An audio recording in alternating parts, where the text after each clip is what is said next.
I signed the deed transfer, thinking I was protecting my daughter's future. 3 years later, a banker called to say my house, the one I still lived in, was being foreclosed on for a $400,000 loan I never took. Please subscribe and like my 10 p.m. stories. One story every night. It truly helps these tales touch more hearts. Share where you're listening from in the comments. Seeing our growing family from around the world always brings me joy. Now, let the story unfold. The papers arrived on a Tuesday, not the foreclosure notice that came later. These were the protection papers, as my daughter Sarah called them. She sat at my kitchen table, the one her father built before the cancer took him, and spread documents across the scratched oak surface. "Mom, you know how volatile Mark's business has been." Her finger traced the signature line. "If someone sues the company, they could come after our assets. But if the house is in our name, it's protected." The March sunlight made her hair glow the same auburn her father's used to catch fire with. I'd raised her to be smart, practical. She had her MBA, worked in finance before the kids came. Mark's tech startup was thriving, at least that's what the Christmas cards said. "You'll still live here, Mom, that's non-negotiable. We're just insulating it, creating a legal barrier." I held the pen. The weight felt wrong, heavier than it should. But when you're 72 and your daughter is crying about losing everything her family built, you don't think about ink. You think about the grandchildren, about trust. My hand moved across the page. 3 years later, I would remember how easily the signature flowed, how I didn't even pause when she rushed me through the notary appointment, said we needed to move quickly before the lawsuit window closed. I would remember thinking I was saving them. I didn't know I was signing away my ability to save myself. Life continued as normal. That's what made it so insidious. I still paid the property taxes. Well, I thought I did. Sarah collected the check each year and said she'd handle the processing since the deed was in their name now. I still maintained the garden, replaced the fence boards that rotted in the wet season, and painted the shutters sage green. The house still felt like mine because I'd been told it still was mine, just legally protected. Mark came by every Sunday for dinner.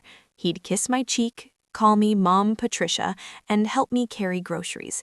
He showed me photos of the new office space downtown and talked about hiring their 15th employee, their 20th. The tech industry was exploding, he said. Sarah glowed beside him. I noticed small things, though. The way Sarah's smile tightened when Mark checked his phone during grace, how she'd changed the subject whenever I asked about their finances, said everything was handled and I shouldn't worry about numbers. But I'm old, not stupid. I know the sound of a marriage straining. One afternoon, I found Sarah sitting in my car in the driveway, just sitting, staring at nothing. When I knocked on the window, she jumped like I'd fired a gun. "Just needed a minute," she said. Her eyes were dry, but her hands shook on the steering wheel. "Sarah, please don't, Mom." She opened the door and squeezed my hand. I just needed to remember what quiet felt like. I should have pushed, should have demanded answers. Instead, I made her tea and we talked about the grandchildren's soccer schedules. The first crack appeared on a Wednesday in September. I was watering the roses when a man in a cheap suit appeared at my fence line. He had a clipboard, that official, apologetic expression people wear when they're about to ruin your day. "Mrs. Patricia Chen?" "Yes." "I'm with the county assessor's office. We're just doing a routine check on property ownership transfers. You're still living here, I see." "Of course I'm still living here. I've lived here 43 years. He consulted his clipboard. "But you're not the owner of record anymore. As of March 2021, the deed shows Sarah and Mark Thornton as sole owners. Are you renting from them?" The word renting hit me like cold water. "No, this is my house. My daughter we did some legal protection for their business." His expression shifted. Pity, maybe, or recognition. "Ma'am, I see this a lot. You might want to get your own attorney to review what you signed. Sometimes these protection arrangements aren't quite what families think they are." He left me his card. I stood in my garden, roses blooming around me in shades my husband had planted, and felt the ground tilt slightly.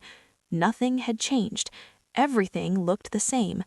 But that word, renting, stuck in my throat like a bone. That night I couldn't sleep. At 2 a.m., I went to my filing cabinet, the one where I kept everything important: birth certificates, death certificate, marriage license. The deed transfer documents were missing. I'd kept copies. I always kept copies. But the folder was empty. Nothing but dust and a paperclip. Someone had been in my house, in my files. I called Sarah the next morning. She didn't answer. I called again. Voicemail. By the third call, Mark picked up her phone. Mom, Patricia? Hey, Sarah's in a meeting. Everything okay?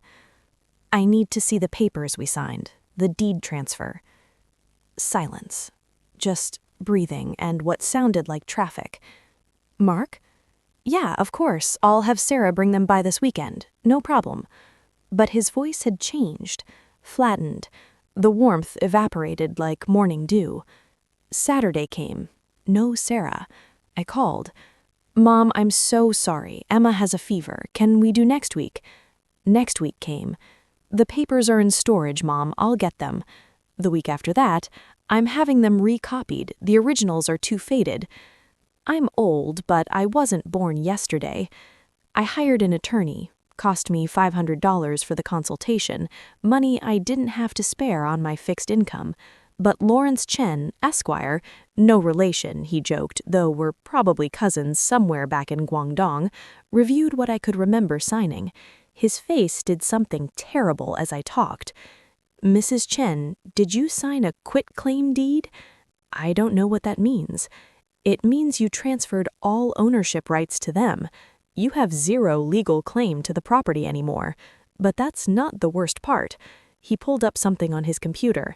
There's a lien on the property, a reverse mortgage for $400,000. The air conditioning hummed. Outside, someone laughed. What's a reverse mortgage? It's a loan against the home's equity, typically for seniors who own their property outright. The loan doesn't need to be repaid until the owner moves out or dies. He looked at me over his glasses. Mrs. Chen, are you the one who took out this loan? No. Then someone committed fraud, and if you're not the owner, he leaned back. They took out a loan on a house you no longer legally own, probably using your age and the previous ownership history to qualify.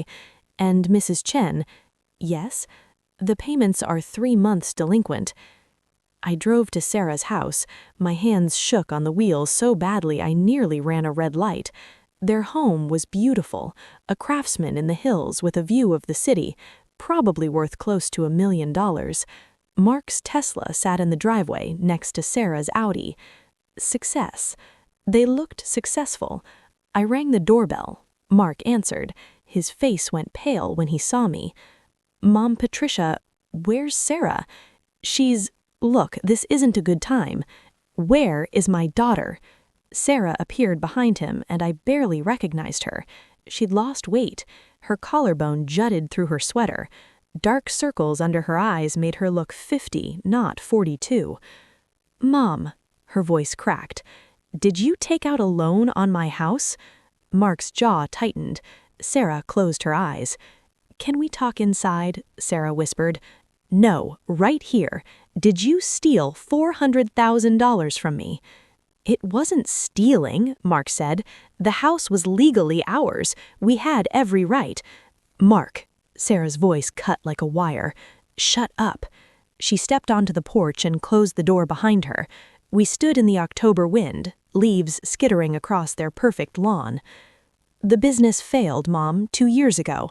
Mark lost everything in a bad investment deal. We were drowning. The house, this house, she gestured behind her, was about to be foreclosed on. We needed cash immediately. So you took mine. We thought we could fix it, thought we could pay it back before you ever knew. The reverse mortgage seemed perfect because there's no monthly payment.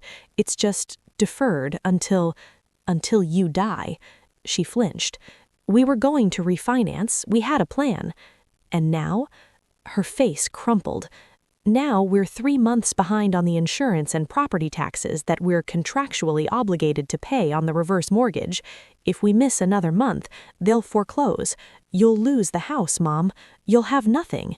I stood there, breathing visible puffs into the cold air. Behind Sarah, through the window, I could see my grandchildren watching television, oblivious, 8 and 10 years old. Emma had my husband's smile. "How much do you need?" I heard myself ask. "Mom, no! How much?" $18,000 to catch up the payments and avoid foreclosure. I had $23,000 in savings, my emergency fund, the money I'd saved for my own funeral, for the nursing home I'd inevitably need, for the dignity of not being a burden. "I'll get you the money." Sarah started crying. "Mom, I can't. We can't." "You already did." I turned to leave. "Bring me the paperwork. All of it. And Sarah?" She wiped her face, mascara streaking. "Don't ever lie to me again." I drove home in silence. The house sat where it had always sat, blue with white trim, my husband's roses climbing the trellis. It looked safe, permanent, mine. But it wasn't. Not anymore. That night, I transferred $18,000 to Sarah's account. The next day, I got the full documentation. The reverse mortgage was real. The debt was real. And in the fine print, in language designed to confuse people like me, was the truth. The loan would be called due the moment I was no longer living in the property as my primary residence. If I got sick, if I needed assisted living, if I spent more than 12 consecutive months anywhere else, they could take the house. My daughter had turned my home into a ticking time bomb, and the fuse was my own mortality. 3 months passed. I couldn't look at Sarah the same way. She'd call, and I'd let it go to voicemail. She'd stop by, and I'd pretend I wasn't home. Mark, to his credit, stayed away entirely. But Mama and Lucas, my grandchildren, they didn't deserve my silence. So once a week, I'd let Sarah bring them over. She'd hover in the doorway like a ghost while they ransacked my cookie jar and told me about school. "Grandma, why don't you come to my soccer game anymore?" Emma asked one afternoon, chocolate chip evidence around her mouth. "Grandma's been tired, honey." "Are you mad at Mommy?" Children see everything. "No, sweetheart, just working through some grown-up things." But I was mad. I was furious. I was also terrified. In January, I slipped on the ice in my driveway. Nothing broke, but I was sore for weeks. It made me think, what if I'd broken a hip? What if I needed surgery, rehabilitation, and months of recovery? The clock would start, 12 months away from the property, and the loan would be called due. I started researching, late at night on my laptop, reading horror stories about reverse mortgages, families torn apart, elderly people losing homes they'd lived in for 50 years. The companies that sold these loans were predators, and people like me, people who'd trusted the wrong people, were prey. I found a support group online, Seniors Against Financial Abuse. The stories made me weep. One woman's son had forged her signature on a reverse mortgage and disappeared with $300,000. She was 91 and homeless. Another had been placed in a nursing home by her daughter temporarily for surgery recovery. The daughter never brought her back. The house was foreclosed within 18 months. These weren't rare stories. They were epidemic. And I understood something dark and final. My daughter and Mark's financial problems hadn't ended. They'd just paused them, transferred them. When I died, the reverse mortgage would be due, approximately $400,000 plus accumulated interest and fees, probably close to $500,000. My daughter would inherit a debt, not an asset. Unless they sold the house immediately to pay it off, keeping whatever equity remained. I'd always planned to leave Sarah the house. Now I'd be leaving her a crisis. In March, exactly 3 years after I'd signed the papers, Sarah called. "Mom, can we talk? Really talk?" I almost said no, but her voice had something in it I hadn't heard in months. Desperation, yes, but also surrender. She came alone, sat in her father's chair, the one I'd never had the heart to replace, even though the leather was cracked and the springs groaned. She looked small in it. "Mark's leaving me." I said nothing. "He found someone else, someone from the new company he's trying to launch. She's 28, Mom. She doesn't have failure written all over her like I apparently do." "Sarah, let me finish." She wiped her eyes. "I've spent 3 years drowning, 3 years trying to fix what he broke while pretending everything was fine. The reverse mortgage, the lies, stealing from you, that was all his idea, but I went along with it. I signed the papers. I looked you in the eye and lied." "Why?" "Because I was terrified. Because I couldn't admit that I'd married someone who'd gamble everything we had on some tech bro fantasy that collapsed. Because admitting you were right about him, that he was reckless and immature, felt like admitting I'd wasted 15 years of my life." She laughed, bitter. "Turns out I did anyway." I moved to sit beside her, took her hand. It felt cold. "What do you need?" "I need you to know I'm sorry. I need you to know that every day I drive past this house, I feel sick. I need you to know that I understand if you never forgive me." "What about the house? The loan?" She pulled out papers from her bag. "I've been working with a financial counselor. If we sell my house, Mark's house, our house, whatever, there's enough equity to pay off the reverse mortgage completely. You'd own the house again, free and clear." "But you'd have nothing." "I'd have something better than nothing. I'd have a chance to be someone you could be proud of again." We sat in silence. Outside, a bird sang. Spring was coming. The process took 4 months. Sarah filed for divorce. She sold the Craftsman in the Hills for $950,000. After paying off their mortgage and Mark's business debts, she had $480,000 left. She paid off the reverse mortgage entirely, $427,000, including fees and accumulated interest. The rest she split, half for her, half for the kids' college funds. In July, a notary came to my house. I signed papers again. Different papers this time. A deed transfer back to me. Sole ownership. Patricia Marie Chen. Sarah sat beside me, crying quietly. "I know this doesn't fix it, Mom." "No," I agreed, "but it's a start." The attorney, my attorney, Lawrence, explained that she could have walked away, could have let the house foreclose, claimed she'd been Mark's victim too, protected her own assets from the reverse mortgage debt since it was in both their names. But she didn't, he said, almost admiringly. She chose to make it right. After everyone left, I sat in my kitchen, in my house. The deed lay on the table, my name in bold print. I thought about trust and how fragile it is, how a daughter raised with love and care had been capable of stealing from me, but also how that same daughter had been capable of destroying her own life to give mine back. Forgiveness isn't a switch, it's a slow thaw. But I knew, sitting there, that we'd find our way back. Maybe not to where we'd been, that innocent trust was gone forever, but to somewhere new, somewhere more honest. That night, Sarah called. "Mom, can Emma come over on Saturday, help you plant the summer vegetables?" I looked out at the garden. The soil needed turning. "Tell her yes. And Sarah." "Yeah? You can come too." The silence on the other end held 1,000 apologies, 1,000 hopes. "Thank you, Mom." Summer became fall. Sarah moved into a modest apartment 20 minutes away. Emma and Lucas came over every weekend. We fell into a new rhythm, smaller, quieter, but real. Mark, I heard through Sarah, had already moved in with the 28-year-old. His new startup was gaining traction. I hoped, for his sake and hers, he'd learned something, but I doubted it. Some people collect wreckage the way others collect stamps. Sarah got a job at a credit union, working with seniors on financial literacy. The irony wasn't lost on either of us. I see you in every person I counsel, she told me once.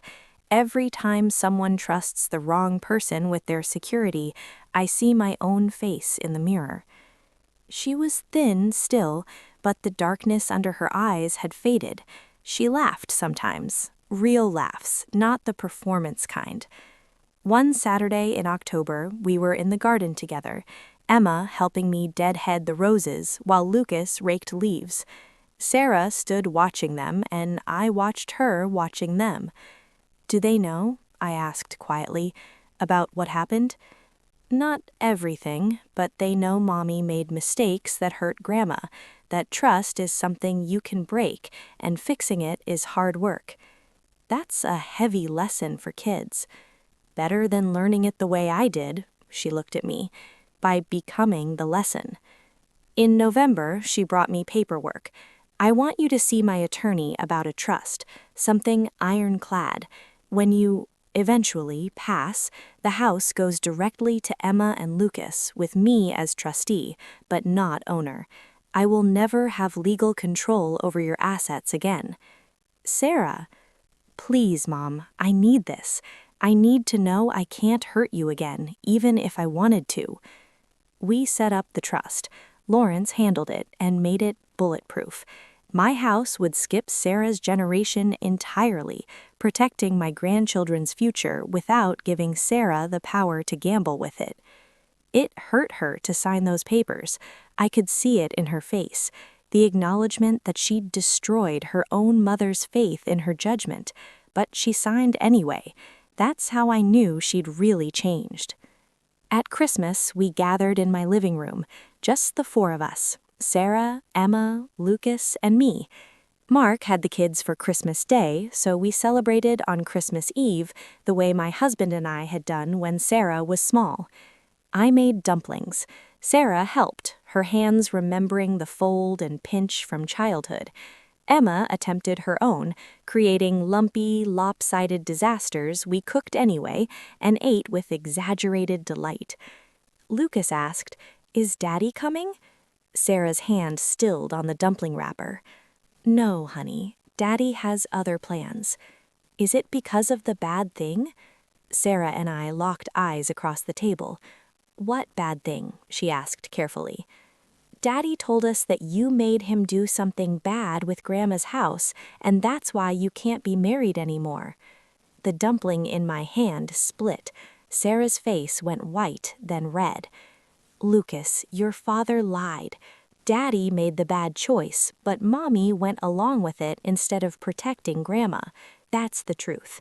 Both of us were wrong, but we're both working very hard to be better." Emma looked up. "Is that why you're always tired, Mommy? From working hard to be better?"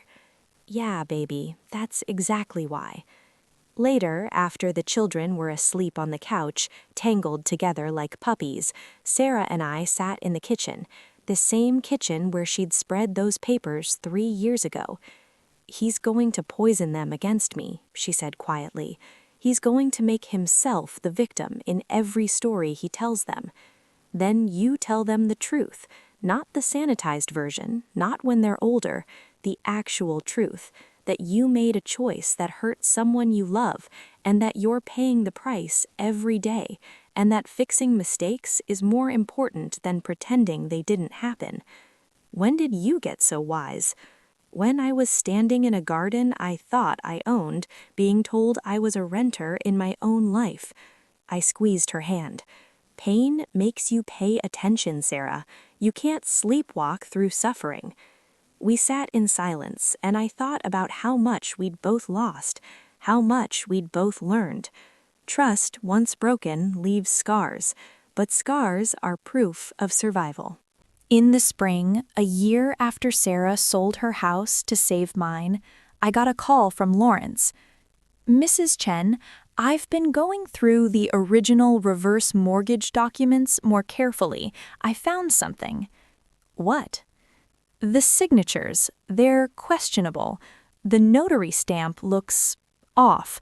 I think we might have grounds to sue for fraud, potentially unwind the entire thing, get damages." My heart jumped. What does that mean? It means you could potentially get compensation for what was done to you. Not from Sarah, from the reverse mortgage company. They have a responsibility to verify the person taking out the loan is the rightful owner and the actual beneficiary. If Mark forged anything, if they didn't do their due diligence. I thought about it for exactly 3 seconds. No. Mrs. Chen, Sarah's already paid. She gave up her house, her marriage, and her financial security. If we sue, it rips everything open again. And for what? Money I don't need anymore? The satisfaction of making someone else pay? But they broke the law. So did my daughter, and she's already serving her sentence. I hung up and called Sarah. "Mom, I need to tell you something. We might have a case for fraud against the mortgage company. Lawrence thinks we could sue." Silence. "I'm not going to do it. Mom, if they did something illegal..." "They did. You did. Mark did. But I'm 75 years old, Sarah. I don't have time for lawsuits and revenge. I have a garden to plant and grandchildren who need me to teach them how to make dumplings that don't fall apart." She started crying. Again, always crying these days, but the sound was different, cleaner. "I don't deserve you." "Probably not, but you're stuck with me anyway."